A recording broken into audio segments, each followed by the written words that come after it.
ഒരു കാലത്ത് മലയാള സിനിമയിൽ നിറഞ്ഞു നിന്നിരുന്ന അതുല്യ കലാകാരനായിരുന്നു ഒടുവിൽ ഉണ്ണികൃഷ്ണൻ.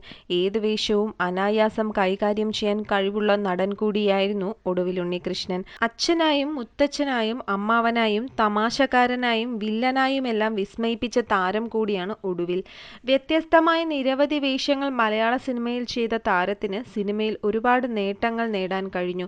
എങ്കിലും സാമ്പത്തികമായി വലിയ നേട്ടങ്ങളൊന്നും നേടാൻ കഴിഞ്ഞിരുന്നില്ല.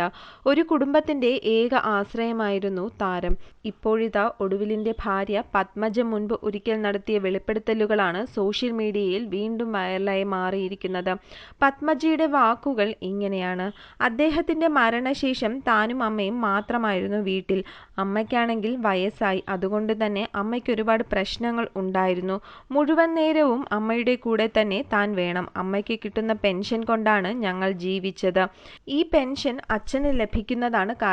അച്ഛൻ മിലിറ്ററിയിലായിരുന്നു. അദ്ദേഹത്തിന്റെ മരണശേഷമാണ് കിട്ടാൻ തുടങ്ങിയത്. അതുകൊണ്ട് തന്നെ വലിയ പ്രശ്നങ്ങളൊന്നും കൂടാതെ ജീവിക്കാൻ പറ്റിയിരുന്നു. എന്നാൽ സിനിമയിൽ നിന്നും ഞങ്ങളെ സഹായിച്ചത് സത്യൻ അന്തിക്കാടും ദിലീപും മാത്രമായിരുന്നു.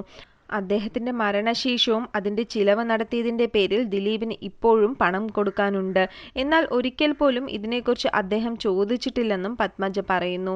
2006 മെയ് 27 വൃക്കരോഗത്തെ തുടർന്നായിരുന്നു ഒടുവിലിന്റെ വിയോഗം. അതിനുശേഷം ഒടുവിലിന്റെ അമ്മയുടെയും ഭാര്യ പത്മജയുടെയും ജീവിതത്തിന് തിരശ്ശീലയിലെ വെള്ളി വെളിച്ചത്തിന്റെ പകിട്ടില്ല.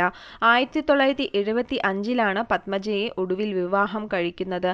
അതേസമയം ഏതാനും ദിവസങ്ങൾക്ക് മുൻപ് KPS ലളിതയും ദിലീപിനെ പറ്റി പറഞ്ഞിരുന്നു. മകളുടെ വിവാഹത്തിന് തന്നെ സഹായിച്ചത് ദിലീപാണെന്നും ഒരുപാട് ബുദ്ധിമുട്ടുണ്ടായ സമയത്ത് അറിഞ്ഞുകൊണ്ട് സഹായിച്ചു എന്നുമാണ് KPS ലളിത പറഞ്ഞത്.